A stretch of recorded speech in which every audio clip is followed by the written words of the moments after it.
maniacally dedicated to doing this interview, not simply because I want to know what Vladimir Putin is like and what he thinks about a war that is resetting the world and really gravely damaging my country's economy, but also because they told me I couldn't on the basis of illegitimate means and for no really clearly stated justification. And I thought that can't stand. I want to live in a free country. I was born in one.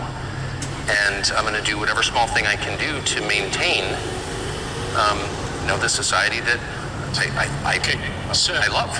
You are known to be pro-Republican Party, right wing of Republican Party. This is what they claim. They said first you've been a Democrat, That's not and true. became a Republican. Okay.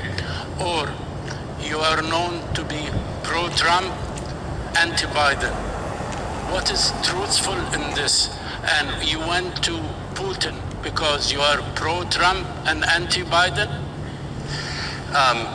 My views are not very interesting. I'm not sure how I'd characterize them. They're changing as quickly as the world itself is changing. And as a matter of principle, I think that, that your views should change when the evidence changes, and assumptions that you had in the past are proven wrong. That has happened to me virtually every month of my life. If you pay close enough attention, you can rate your own performance, just as if you're betting on sports. I lost that one. And when you do, when it turns out that things you thought were true were lies, you should admit it. So what are my views? I'm not certain. Tell the truth is my main view, and I plan to do that to the best of my ability. So Trump played no role in this whatsoever. There's obviously an election in my country coming to fruition in November. I have no idea what's going to happen. I think that the current administration is very obviously incompetent, and the president is senile. That's not an attack. Everyone knows it. It has now been confirmed, I would say, this week in the report that you're all familiar with. But and that's very sad. But it had sort of nothing to do with the interview. I wanted to interview Putin because he's the leader of a country that the U.S. government is sort of at war with, though not in a declared way. So, you know your President Biden well. Yes, I do. Been working in several media organizations from PBS, CNBC, MSNBC, Fox News, CNN, and you've been covering this field well, and you know the American politicians. And now you've been following Putin, and you did a very lengthy interview with this gentleman, and for sure to interview them you did your homework and you did your research. Comparing the culture, the competence between Vladimir Putin and Biden, how do you see the two men now running the world? If this were boxing, the fight would be called by the medic. And I say that as an American, and I don't have another passport. I don't plan to ever leave my country. My family's been there hundreds of years, and I love it. I am a patriotic American. And I grieve when I see that the president is non-compos menace, and that in my country, it is considered very rude to say that. And you sort of wonder, how did you get to a place where you have an incompetent president who's driven not simply the standard of living, but life expectancy downward, and no one feels free to say that? That's not a political observation. It's a statement of fact, which is provable empirically. And the most radicalizing thing I would just say for me in the 8 days I spent in Moscow was not simply the leader of the country, who of course is impressive. It's the largest landmass in the world. And it's wildly diverse, linguistically, culturally, religiously. It's hard to run a country like that for 24 years, whether you like it or not. So an incapable person couldn't do that. He is very capable, and many of you know him, and you know that. What was radicalizing, very shocking, and very disturbing for me was the city of Moscow, where I'd never been, the biggest city in Europe, 13 million people. And it is so much nicer than any city in my country. I had no idea. My father spent a lot of time there in the 80s when he worked for the US government and barely had electricity. And now it is so much cleaner and safer and prettier aesthetically. Its architecture, its food, its service, than any country, city in the United States that you have to, and this is non-ideological. How did that happen? How did that happen? And at a certain point, I don't think the average person cares as much about abstractions as about the concrete reality of his life.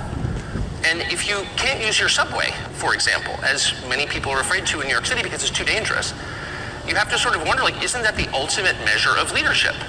And that's true, by the way. It's radicalizing for an American to go to Moscow. I didn't know that, I've learned it this week, to Singapore to Tokyo to Dubai and Abu Dhabi.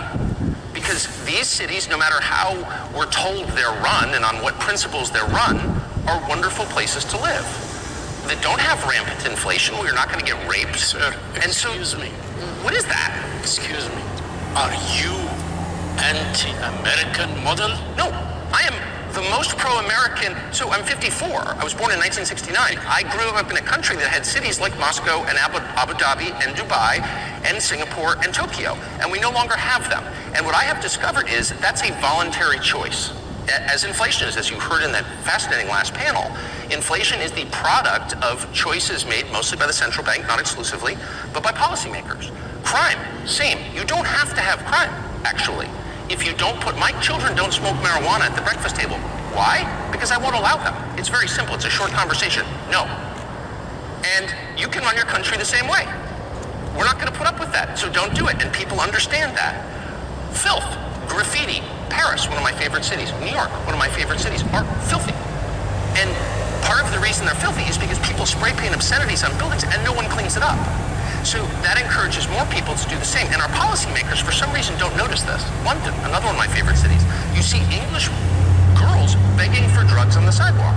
And I thought to myself, if I'm Boris Johnson, who briefly and very badly ran that country, I would ask myself, like, wait a second, my countrymen are begging for drugs on the street. Maybe I should do something about that. But no, he'll show up and give some speech about Ukraine and how we need to send, more cluster bombs to the brave Ukrainians. What are you doing? You mentioned Ukraine. Let's face it easy. First and foremost, I'd like to give all praises to YAHAWAH, YAHAWASHI, YAHAWASHI, YAHAWASHI, YAHAWASHI. Double honors to the elders apostle GMS, who do well. Salute you, brothers, just pushing this word. And truth and sincerity, strength, YAHAWASHI. And shalom to you, brothers and sisters, growing in trust and spirit in YAHAWASHI. Shalom to you too, right? We are here to prophesy the downfall of this wicked destructive kingdom of Babylon the Great, Sodom and Gomorrah, Egypt, Rome, all those ancient empires brought up into one.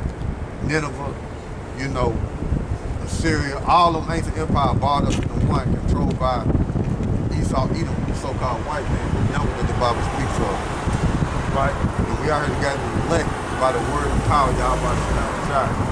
We elect under the nation of Israel and legal Latino the Native American. And those are the only ones that's going to repent and come back and serve YAHAWASHI in truth and sincerity, right? Now, as you can see in the video, Tucker Carlson ran across the apostle in New York once upon a time. The video somewhere, don't know where, this somewhere,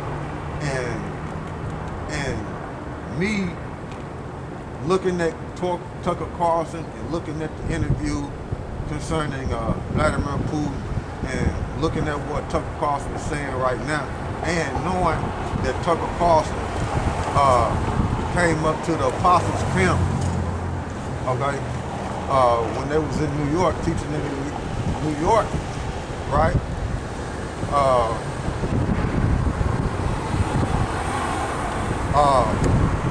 Tucker Carlson tried to hide himself, but Apostle Tahar recognized who he was. He tried to hide himself, but Apostle Tahar recognized who he was. And what Vladimir Putin said concerning Tucker Carlson is he wanted to join the CIA in that 2-hour-long video. Come to find out, that video got over 1 billion views concerning Tucker Carlson and Vladimir Putin interview. We got over 1 billion views. When I had seen it was like a million or something, but now it's at 1 billion. But Tucker Carlson mentioned that Vladimir Putin mentioned Tucker Carlson was trying to get in the CIA, and Tucker Carlson was into history. And I thought about that when Tucker Carlson had went to the Apostles' Great Millstone. You know what I'm saying? That Tucker Carlson know about history, right? And he was trying to get in the CIA. So by him encountering the apostles of Great Millstone, man, they know about us, man. They know about us, man. Them FBI, CIA, whoever you want them alphabet groups concerning the CIA, the FBI, the police, all of them, they know about us, man. And that kind of raised my eyebrows when Putin said to him, look, we know you tried to get in the CIA, but they didn't let you in. And as soon as I heard it, I thought about how Tucker Carlson went up there and was communicating with the Apostle Great Millstone concerning the scriptures, man.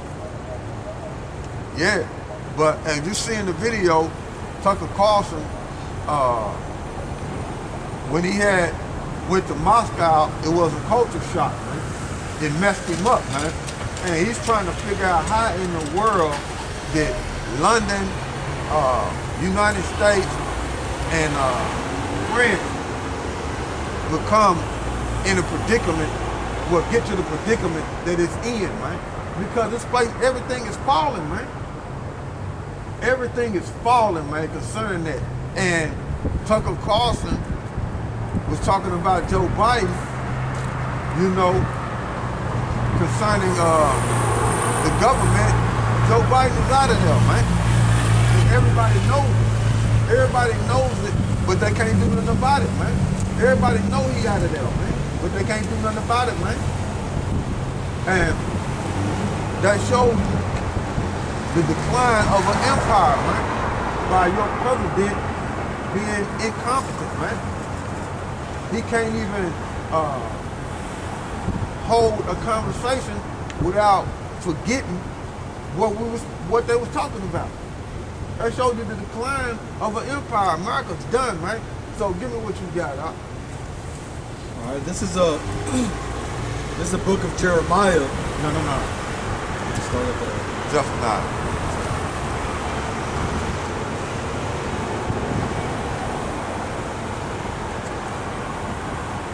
Yeah, so. All right, this is Zephaniah chapter 1. Start at 1 or go.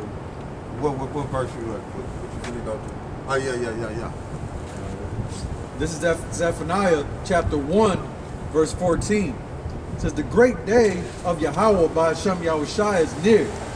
It is near and has it greatly. Mm-hmm. Even the voice of the day of YAHAWAH by YAHAWASHI, the mighty men shall cry there bitterly. Yep. That day is a day of wrath, a day of trouble and distress, a day of wastiness and desolation, a day of darkness and gloominess, a day of clouds and thick darkness, a day of trumpet, so like a day of the trumpet and alarm against the fierce city, and against the high towers. And I will bring distress upon men that they shall walk like blind men, because they have sinned against YAHAWAH by YAHAWASHI, and their blood shall be poured out as dust, and their flesh as dung.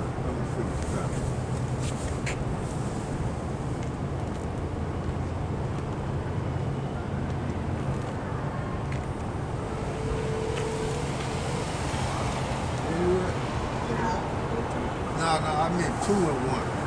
Oh, I thought you wanted me to start and go into it. But I mean you can, but I wanted you to start at 2 and 1. But go ahead, bro. Continue on. Okay, so like it says, verse 18. Neither their silver nor their gold shall be able to deliver them in the day of YAHAWAH by YAHAWASHI's wrath. So the people who focus on money, see, that's the thing about the Negro Latinos and Native Americans. They run up behind Esau Edom and thinking that's the way, because Esau Edom got the resources and the money. They thinking that's the way, but that's not the way, man. That's not the way that's gonna get you delivered from the day of the Lord, which is his wrath, man. And the brother is reading the conditions that's going to come upon the earth concerning the Lord's wrath and his anger, man. He's reading about the conditions, man. Money ain't going to help you in that day. So to focus on the bag, you know what I'm saying, holy, and thinking that's life, you're going to be destroyed, man. Because it's going to tell you, man, money's not going to deliver you in that day, man. You need to recognize quick and snap out of it and not allow chasing the bag to blind you to what's going on in the world. Like we showed you concerning Tucker Carlson. Man, he is pissed off, man. After he done went over there to Russia and seen how they living, and he compared it to America, London, and France. He said that these places are a dump, man. He figured it out, man, and that's why the American officials don't want a lot of you Negro, Latinos, and Native Americans. The government don't want a lot of you Negro, Latinos, and Native Americans to get passports, because if you leave America and see how the rest of the world is living, you gonna say, man, this place is a dump, just like Tucker Carlson, man. And Tucker Carlson is pissed off behind that, man. He is pissed, man. You know, he's upset behind the conditions of America, man. So by you Negro, Latinos, and Native American chasing the bag, and that got you blinded, that's not gonna deliver you. So give me what you got, Doc. All right, to finish that scripture off, it says, but the whole land shall be devoured. Now, dealing with the money, the gold and the silver. Oh, okay. Yeah. All right, this is, I'll read it again. This is Zephaniah chapter 1, verse 18. Go ahead. It says, neither their silver nor their gold shall be able to deliver them in the day of YAHAWAH SHAM YAHAWASHI's wrath. So the bag ain't gonna help you in that day. You ain't gonna be able to buy your way into salvation, man. So you can get millions and millions of dollars, man, and become a billionaire, become a millionaire, but you ain't gonna buy your way to salvation, man. You gotta repent and come back and serve Yahawah Shema Shai and teach sincerity. Money ain't gonna get it, man. They don't care nothing about that, man. And for you Negro, Latinos, and Native Americans, they got your eyes focused on money. You don't understand when you get into these scriptures, Yahawah Shema Shai gonna give us everything on the other side, man. You ain't gonna have to work for that, man. You gonna have it, man. He gonna grant it to you before you can even think about it, man. Yahawah Shema Shai gonna go beyond our expectations concerning the kingdom of heaven, man. We're gonna have it all, man. So on this side, yeah, you gotta bob and weave and maneuver to maintain, but that should not be your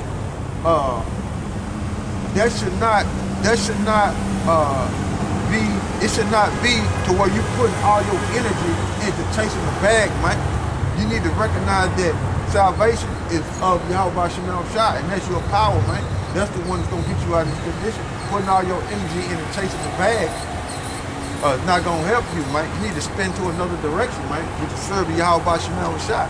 Go ahead, bro. It says, but the whole land shall be devoured by the fire of his jealousy. For he shall make even a speedy riddance of all them that dwell in the land. And see, America, Tucker Carlson was looking at America saying, look, America is a so-called great country, so to speak. That's what he was saying. But he said now, it's like, it's set up, and when you look at it, it's doing nothing but evil in the earth, man. He said it's doing nothing but evil in the earth, man, and how can you so-called prosper in doing that when you're supposed to be an empire for good, but you ain't doing nothing but causing problems and doing evil in the earth, man. That's what Tucker Carlson was saying, man, in that interview, man. So he's starting to recognize that America's out of here, man. He's starting to recognize that he's pissed, man. And I'm sure he's thinking about his wife and his kids to find a way to get up out of this place, man. Because it was a culture shock for him. You know what I'm saying? Get enough money to where he'll be in a good space to where he can get the hell up out of America, man. Because he see it's finished. You see? Go ahead, bro. This is chapter 2, verse 1. It says, gather yourselves together, ye ye gather together, O nation not desired. See, nobody's longing to be with the Negro, Latinos, and Native Americans, man. Everybody look down on the Negro, Latinos, and Native Americans like they are the dirt of nations. Like they the dirt, man. Like they can't do nothing right, man. Okay? Nobody wants to be around. Nobody desire to be with them, man. And this is what YAHAWASHI is saying. YAHAWASHI is saying concerning the Negro, Latinos, and Native Americans, and elect out of them. Go ahead. It says, before the decree bring forth. Before the decree bring forth. What decree? What he was reading in the first chapter about the destruction and the anger that he gonna bring on the earth. Okay, go ahead. It says, before the day pass of the chaff, before the fierce anger of Yahawah Shem Yahushai come upon you, before the day of Yahawah Shem Yahushai's anger come upon you. And we were reading about his anger in the first chapter. Go ahead. It says, seek ye Yahawah Shem Yahushai, all ye meek of the earth, which have wrought his judgment, seek righteousness, seek meekness, it may be ye shall be hid in the day of Yahawah Shem Yahushai's anger. Yup. Go ahead.